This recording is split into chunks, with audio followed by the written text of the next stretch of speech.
Hello students, आज हम लोग चैप्टर 2 शुरू करते हैं सिविक्स की। चैप्टर का नाम है फेडरलिज्म। तो पिछले चैप्टर में आप लोगों ने देखा था vertical division of power among different level of government, है ना। जो पावर शेयरिंग करने का तरीका है, आपने देखा कि मॉडर्न डेमोक्रेसीज में किस प्रकार का होता है, जहाँ पे एक सेंट्रल गवर्नमेंट और स्टेट गवर्नमेंट्स के बीच में डिवीजन ऑफ पावर होती है। तो इस चैप्टर में इस चीज़ को जनरली हम लोग फेडरलिज्म कहते हैं, इसी चीज़ को, है ना, कि division of power between different constituent of a nation. तो डिफरेंट कॉन्स्टिट्यूएंट कौन से हुए? यहाँ पे एक सेंटर हुआ जिसके पास जुरिडिक्शन जो है पूरे देश का होता है, गवर्नेंस का, और स्टेट होता है जो जिसके पास जुरिडिक्शन खाली अपने स्टेट के अंडर ही लॉज बनाने के लिए होती है। तो इस सिस्टम को हम लोग फेडरलिज्म कहते हैं। पहले इंट्रोडक्शन होगा जिसमें हम लोग फेडरलिज्म जो है जनरल टर्म्स में समझेंगे, और बाकी का जो चैप्टर्स है वो बेसिकली जो थ्योरी है और जो प्रैक्टिस है भारत के अंदर फेडरलिज्म का, और भारत का कॉन्स्टिट्यूशन का जो फेडरल कैरेक्टर है उसके बारे में हम लोग डिस्कशन करेंगे। और एंड में हम लोग देखेंगे कि जो थर्ड टायर ऑफ गवर्नमेंट है ना, जिसको हम लोग पंचायती राज गवर्नमेंट भी कहते हैं ना, generally third tier of government या लोकल गवर्नेंस जिसको कहते हैं, उसके बारे में भी थोड़ा डिस्कशन किया जाएगा इस चैप्टर में। So what is federalism? तो अगर हम पिछले चैप्टर में जो हमने कॉन्ट्रास्ट देखा था बेल्जियम और श्रीलंका के बीच का, उस पर अगर ध्यान दे तो एक जो मुख्य चीज़ आपको डिफरेंस देखने को मिलेगी वो कि जो संविधान था बेल्जियम का,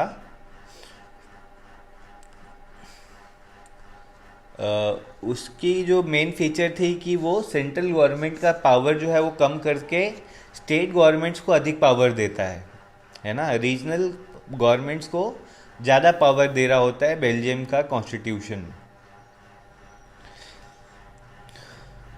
इससे पहले इस जो नया कॉन्स्टिट्यूशन बनाया गया था बेल्जियम में, उससे पहले भी बेल्जियम के अंदर जो था वो इसी प्रकार का स्ट्रक्चर था। एक सेंट्रल गवर्नमेंट था और एक रीजनल गवर्नमेंट हुआ करता था, लेकिन उनके रोल्स और जो पावर्स जो थे वो अलग थे। लेकिन बाद में जब अमेंडमेंट किया गया कॉन्स्टिट्यूशन को, तो जो उनके पावर्स थे उनमें थोड़े से चेंजेस आए, और कुछ पावर जो सेंट्रल गवर्नमेंट के पास पहले थे उसको विड्रॉ करके वो रीजनल गवर्नमेंट्स को दे दिया गया। ये जो चेंज था वो 1993 में था, जहाँ पे रीजनल पावर जो थे उनको कॉन्स्टिट्यूशन के अंदर में सेंट्रल गवर्नमेंट से इंडिपेंडेंट बना दिया गया था, है ना। They were not dependent on central government to do their work. इसके कारण क्या हुआ कि बेल्जियम जो एक यूनिटरी गवर्नमेंट था, यूनिटरी फॉर्म ऑफ गवर्नमेंट था, यूनिटरी से वो फेडरल फॉर्म ऑफ गवर्नमेंट की तरफ शिफ्ट हो जाता है। तो यूनिटरी और फेडरल गवर्नमेंट क्या होते हैं स्टूडेंट्स? यूनिटरी गवर्नमेंट हम लोग उस गवर्नमेंट को कहते हैं जहाँ पे सेंट्रल गवर्नमेंट होता है मेन, है ना। और स्टेट गवर्नमेंट या तो नहीं होते हैं, या तो अगर होते भी हैं तो वो लार्जली डिपेंड होते हैं सेंट्रल गवर्नमेंट पे। सेंट्रल गवर्नमेंट की एडवाइस मानने के ऊपर फॉलो होने के लिए वो मजबूर होते हैं। तो इस प्रकार का गवर्नमेंट को हम यूनिटरी गवर्नमेंट कहते हैं। फेडरल गवर्नमेंट हम लोग जहाँ पे स्टेट और सेंटर के बीच में डिवीजन ऑफ पावर है, और स्टेट गवर्नमेंट जो है वो उनके पास सफिशिएंट पावर होता है अपने आप को मैनेज करने के लिए। वो उस प्रकार के स्ट्रक्चर को हम लोग फेडरल स्ट्रक्चर कहते हैं। उसी कंपैरिजन में अगर हम लोग श्रीलंका को देखें तो श्रीलंका जो है वो बेसिकली एक यूनिटरी सिस्टम ऑफ गवर्नमेंट था, जहाँ पे नेशनल गवर्नमेंट के पास सारे पावर थे और लोकल या रीजनल लेवल में गवर्नमेंट के पास कुछ भी अधिकार नहीं थे। तमिल जो लीडर्स थे वो श्रीलंका के लिए उनका यही डिमांड था कि वहाँ पे भी एक फेडरल गवर्नमेंट का सिस्टम हो। Federalism is the system of government in which the power is divided between A central authority and various constituent unit of the country. ठीक है, तो फेडरलिज्म वो सिस्टम है जहाँ पे जो गवर्नमेंट के पास पावर होती है वो दो भागों में डिवाइड की जाती है, एक सेंट्रल अथॉरिटी और दूसरे जो यूनिट्स होते हैं या स्टेट्स जो होते हैं उनके बीच में। Usually a federation has two level of government, ठीक है। तो फेडरेशन में दो लेवल या दो सतह पे गवर्नमेंट होती है। पहली जो गवर्नमेंट होती है जो पूरे देश के लिए होती है, और कुछ जो कॉमन नेशनल इंटरेस्ट के सब्जेक्ट होते हैं, इस सेंट्रल गवर्नमेंट के पास उन्हीं चीज़ों को मैनेज करने का अधिकार होता है। और जो दूसरे लेवल का गवर्नमेंट है वो स्टेट या प्रोविंस के गवर्नमेंट को कहते हैं, जो कि स्टेट के डे टू डे एडमिनिस्ट्रेशन में का ध्यान रखती है। ये जो दोनों लेवल ऑफ गवर्नमेंट है इनके अपने अपने इंडिपेंडेंट पावर होते हैं और उसी को ये प्रैक्टिस और एंजॉय करते हैं। तो इस सेंस में federations are contrasted with unitary government, ठीक है। तो इस प्रकार से फेडरेशन जो है वो ऑपोजिट है ऑफ यूनिटरी गवर्नमेंट के। Under the unitary system either there is only one level of government और the sub unit are subordinate to central government, ठीक है। तो जनरली जो मैं अभी कह रहा था कि यूनिटरी गवर्नमेंट में या तो सिर्फ एक लेवल का सेंट्रल गवर्नमेंट ही होता है, या तो अगर कॉन्स्टिट्यूएंट यूनिट या स्टेट्स होंगे, प्रोविंसेस होंगे, तब भी वो लार्जली सेंटर के ऊपर ही डिपेंडेंट होंगे अपना मैनेजमेंट के देखरेख के लिए। इस प्रकार की गवर्नमेंट में जो सेंट्रल गवर्नमेंट है वो ऑर्डर जो है वो पास कर सकता है प्रोविंशियल या लोकल गवर्नमेंट को, और लोकल गवर्नमेंट को ये वो सारे ऑर्डर्स मानने ही पड़ते हैं। State government has no powers of its own for which it is not answerable to state government, ठीक है। तो फेडरल गवर्नमेंट में क्या होता है, फेडरल सिस्टम में सेंट्रल गवर्नमेंट जो है वो स्टेट गवर्नमेंट को डायरेक्शन नहीं दे सकता कि आपको ये करना है या इसी प्रकार से करना है। स्टेट गवर्नमेंट के पास अपने खुद के इंडिपेंडेंट पावर होते हैं और वो सेंट्रल गवर्नमेंट को उसे आंसर देने की आवश्यकता नहीं होती। तो स्टूडेंट जनरली हम बोलते तो है कि India is a federal country, but India is not totally federal, ठीक है। अगर आपको इस प्रकार का गवर्नमेंट जहाँ पे स्टेट गवर्नमेंट और सेंट्रल गवर्नमेंट के बीच में जो इंडिपेंडेंट पावर स्ट्रक्चर होता है, ये एक्चुअल में देखना है तो बेसिकली यूएसए जो है वो ज़्यादा बेटर एग्जांपल है इंडिया से। इंडिया को हम लोग लीगल पार्लेंस में बोलते हैं कि India is a quasi federal government, quasi federal system. Quasi federal का मतलब है कि ऐसा हमको लगता है कि फेडरल है, लेकिन एक्चुअली में हम लोग यूनिटरी गवर्नमेंट ही हैं, क्योंकि हमारे जो सेंट्रल गवर्नमेंट है उसके पास काफ़ी अधिक पावर्स हैं विथ रिगार्ड टू स्टेट्स, ठीक है। तो ये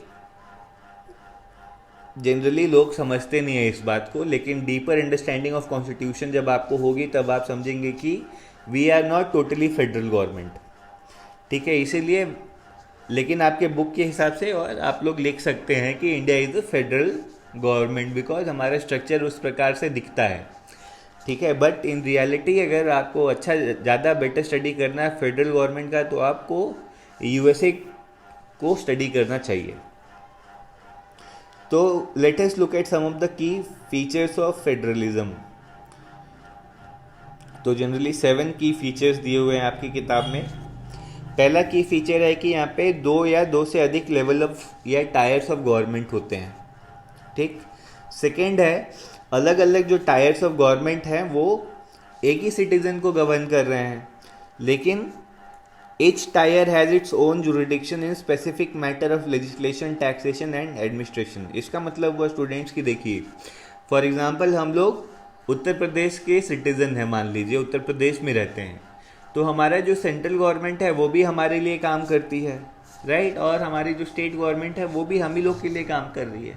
ऐसा नहीं है कि सेंट्रल गवर्नमेंट जो है वो उत्तर प्रदेश के लोग के लिए काम नहीं कर रही है, या खाली स्टेट गवर्नमेंट ही उत्तर प्रदेश के लोग के लिए काम कर सकती है, ऐसा तो नहीं है। तो दोनों लेवल ऑफ गवर्नमेंट जो हैं वो कॉमन सिटीजन्स के लिए ही काम करते हैं, लेकिन डिफरेंस ये है कि स्टेट गवर्नमेंट के अधिकार क्षेत्र और पावर जो है वो कुछ और होते हैं, सेंट्रल गवर्नमेंट के कुछ और होते हैं।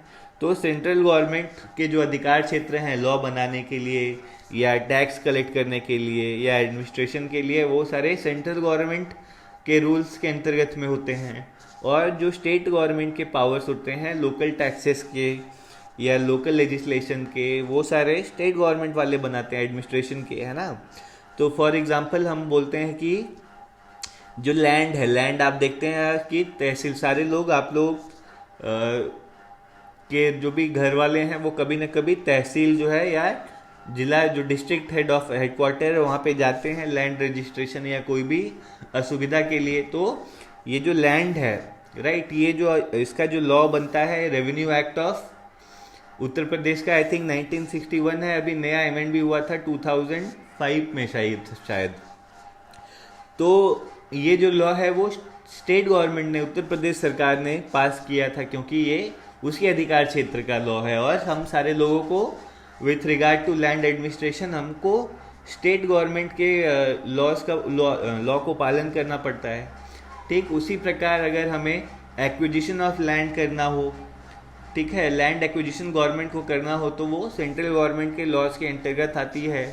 तो वहाँ पे लैंड एक्विजिशन एक्ट ऑफ 2002 हमको पालन करना पड़ता है, right.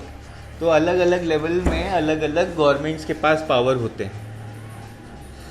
Third, jurisdiction of the respective level or tiers of government are specified in the constitution, so existence and the authority of each tier of government is constitutionally guaranteed। ठीक है, तो यहाँ पे बोला जा रहा है थर्ड चीज़ की जो jurisdiction है, jurisdiction का मतलब है अधिकार क्षेत्र।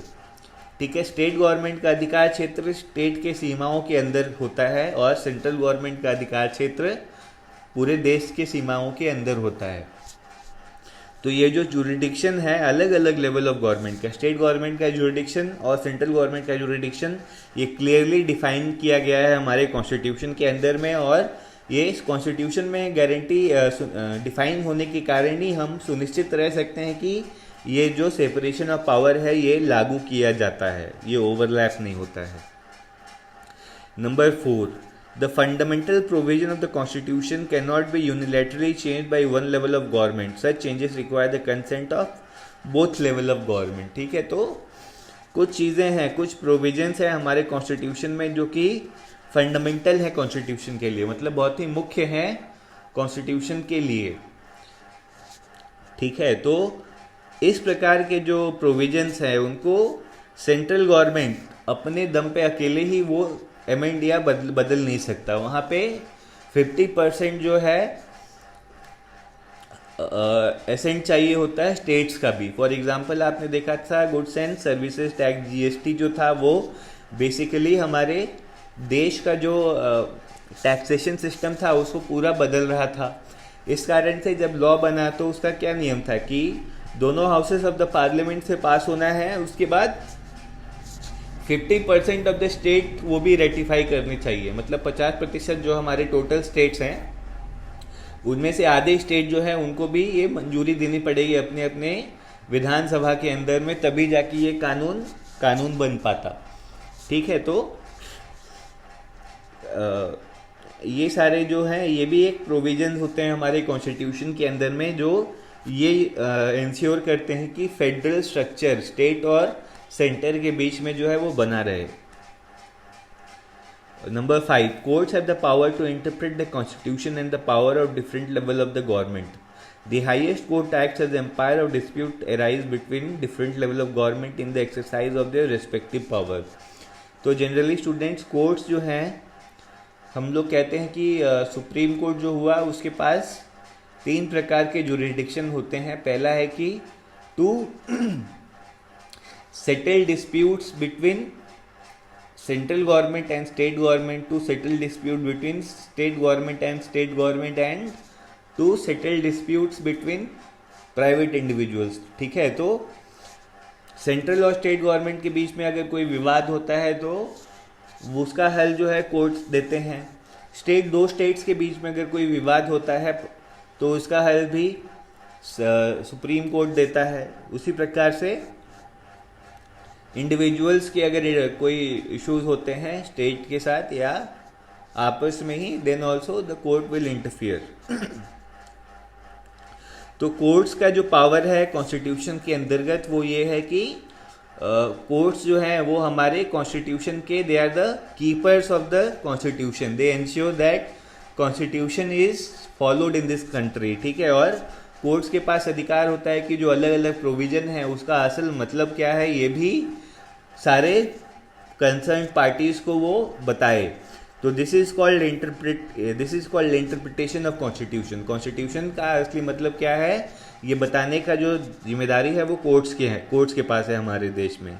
और जो हाईएस्ट कोर्ट है वो एज ए एम्पायर एक्ट करता है। तो दो लेवल ऑफ गवर्नमेंट के बीच में जब भी डिस्प्यूट होती है, सेंट्रल स्टेट के बीच में या स्टेट के बीच में, तो कोर्ट्स जो है वो डिसाइड करते हैं हु इज राइट।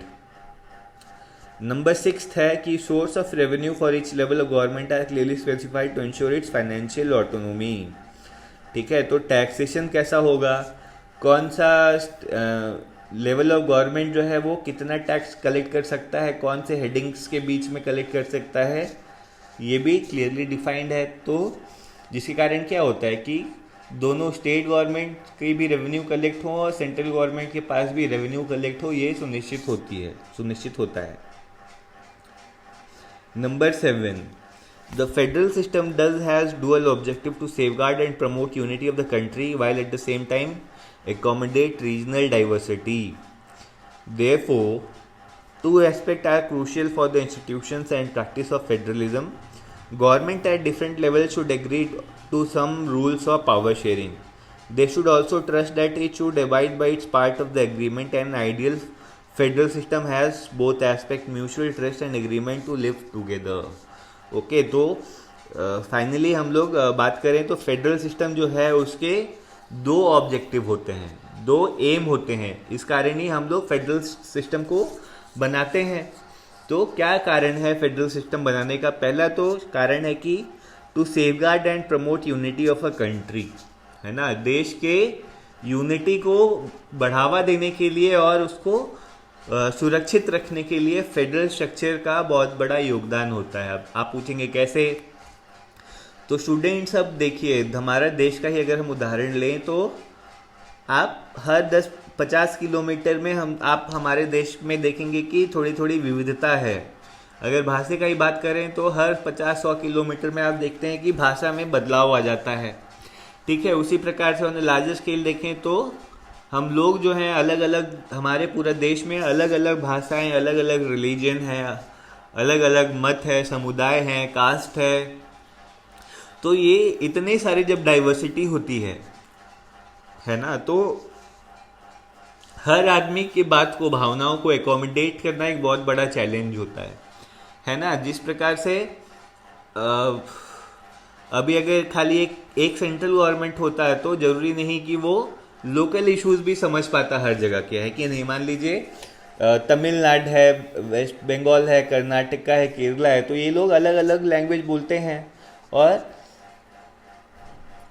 इसीलिए यूनिटरी मतलब स्टेट होने के कारण क्या है, ये जो अपने लोग हैं, इनके लोग हैं, तमिलनाडु में मान लीजिए तमिलियन लोग ही खुद ही इलेक्ट हो रहे हैं, वही अपनी गवर्नमेंट बना रहे हैं और अपने प्रकार से सरकार चला रहे हैं। उसी प्रकार से बंगाल में Bengalis are electing their own people, है ना, और they are forming their own government. तो लोग जो है उनको अपना पावर जो है अपने पास रखने का इससे सहूलियत मिलती है और वो अपने आप को एम्पावर्ड फील करते हैं। उनको लगता है कि उनका भी इस सिस्टम में अधिकार है, पावर है और वो भी अपना भविष्य जो है अपने हाथों से लिख सकते हैं। फेडरल स्ट्रक्चर जो है इस कारण से यूनिटी जो है वो देश के अंदर प्रमोट करती है।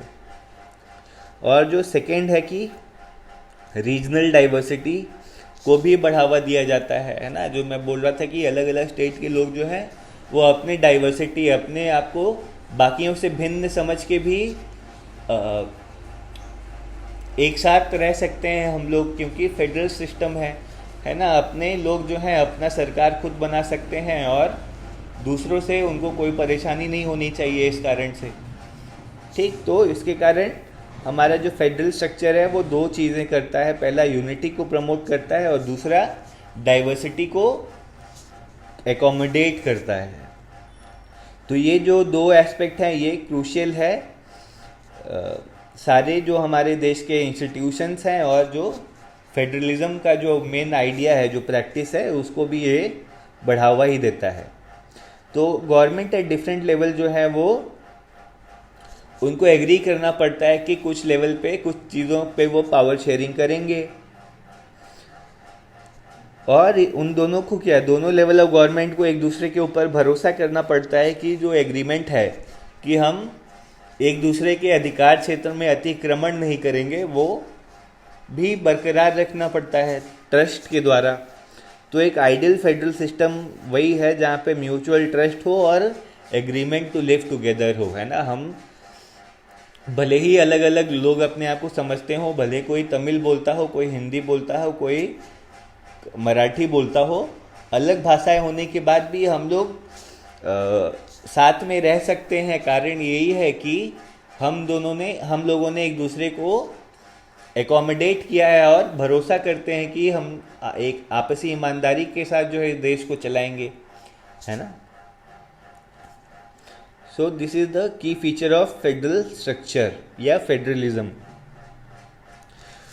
Moving on, the exact balance of power between the central and the state government varies from one federation to another. ठीक है, तो अब बात आती है कि जो ये सेंट्रल और स्टेट होते हैं उनके बीच में जो पावर डिवीजन होती है, क्या वो हर जगह हर फेडरल गवर्नमेंट में एक समान होती है? तो इसका जवाब है नहीं। हर फेडरल गवर्नमेंट अपने कॉन्स्टिट्यूशन के अंदर में अपनी सुविधाओं के अनुसार अपने लोकल कंडीशन के हिसाब से प्रोविजन बनाता है। जैसे मैं पहले बता रहा था कि इंडिया को भी हम बोलते हैं कि फेडरल कंट्री है, लेकिन अगर आपको एक्चुअल फेडरलिज्म देखना है तो आप यूएस कॉन्स्टिट्यूशन और यूएस सिस्टम को देखें, वहाँ पे आपको ज़्यादा बेटर से समझ पाएंगे what is federalism. Because India is generally quasi federal, हम लोगों ने उतना लेवल ऑफ फ्रीडम स्टेट्स को नहीं दिए हैं। ठीक है, और उसके पीछे हिस्टोरिकल रीजन्स भी थे कि हमारे जो स्टेट हैं वो क्या होते हैं, दे आर कमिंग टुगेदर, हम लोग कमिंग टुगेदर फेडरल स्टेट हैं। ठीक है, जहाँ पे अलग अलग राज्यों ने हमारे साथ आके, खैर वी विल कंटिन्यू और कमिंग टुगेदर, और दो प्रकार के फेडरल सिस्टम होते हैं। ठीक है, तो ये जो एग्जैक्ट बैलेंस ऑफ पावर है सेंट्रल और स्टेट गवर्नमेंट का, ये भी वेरी करता है। अलग अलग देशों में अलग अलग लेवल ऑफ एकोमोडेशन होता है ना, अलग अलग लेवल ऑफ पावर शेयरिंग होता है दोनों सेंट्रल और स्टेट गवर्नमेंट्स के बीच में। तो जनरली दो प्रकार के रास्ते हैं जिसके जरिए फेडरेशन जो है वो बनता है। पहला रास्ता है कि इंडिपेंडेंट स्टेट जो है वो साथ में आके मिल जाते हैं, एक बड़ा यूनिट बन जाते हैं। ठीक है, और कैसे? By pooling sovereignty and retaining identity they can increase the security. तो इसको हम लोग कमिंग टुगेदर फेडरेशन कहते हैं। जैसे यूएसए, स्विट्जरलैंड और ऑस्ट्रेलिया जो कि कमिंग टुगेदर फेडरल स्टेट है, मतलब अलग अलग इंडिपेंडेंट स्टेट थे, अलग अलग सोवरिंग स्टेट थे, लेकिन उन्होंने अपने सोवरेनिटी जो है उसको त्याग दिया और साथ में मिल गए सारे स्टेट, और बल्कि एक बड़ा स्ट्रॉन्ग यूनिट बन गए। जनरली ये लोग ऐसे जो स्ट्रक्चर है वो अपने सिक्योरिटी के लिए स्टेट्स करते हैं। तो यूएसए जो था वो भी इसी प्रकार का एक मॉडल था, जहाँ पे अलग अलग स्टेट्स जो हैं वो मिलके एक यूनाइटेड स्टेट्स ऑफ अमेरिका बनाते हैं। और जो सेकेंड रास्ता है वो एक बड़ा कंट्री जो है वो डिसाइड करता है कि वो अपने जो पावर है उसको अलग अलग स्टेट्स के बीच में डिवाइड कर देगा ताकि ज़्यादा बेटर गवर्नेंस दे पाएँ। तो वैसे देश जो है वो इंडिया हुआ, स्पेन हुआ, बेल्जियम हुआ, इसको हम लोग होल्डिंग टुगेदर फेडरेशन कहते हैं। इस प्रकार के जो सेकेंड कैटेगरीज है होल्डिंग टुगेदर फेडरेशन जो है, उसमें जनरली स्टेट गवर्नमेंट के पास कम पावर होते हैं और सेंट्रल गवर्नमेंट जो है वो अधिक शक्तिशाली होती है। ठीक है, और अलग अलग जो स्टेट्स हैं उनके पास अलग अलग अधिकार भी होते हैं। ऐसा नहीं कि हर स्टेट जो है उसके पास इक्वल पावर है। आप भी अगर देखेंगे तो हमारे अलग अलग स्टेट्स के पास अलग अलग पावर्स हैं। ठीक है, नॉर्थ ईस्टर्न स्टेट्स के कुछ अधिकार बाकी स्टेट से कम होते हैं, है ना। जम्मू कश्मीर रीजन का भी आप देखेंगे तो ऐसा ही आप पाएंगे। तो डिपेंड करता है कि किस स्टेट को किस प्रकार का रिक्वायरमेंट है, उस प्रकार से वहाँ पे पावर डिवीजन होता है। तो ये सेकेंड कैटेगरी है फेडरेशन का। और कुछ यूनिट्स जो हैं उनको स्पेशल पावर भी दिए जाते हैं। तो आज के लिए हम लोग ये एक इंट्रोडक्शन सेशन के तौर पे लेते हैं। Will continue with this chapter in the next video. कोई भी डाउट हो तो आप लोग पूछ सकते हैं।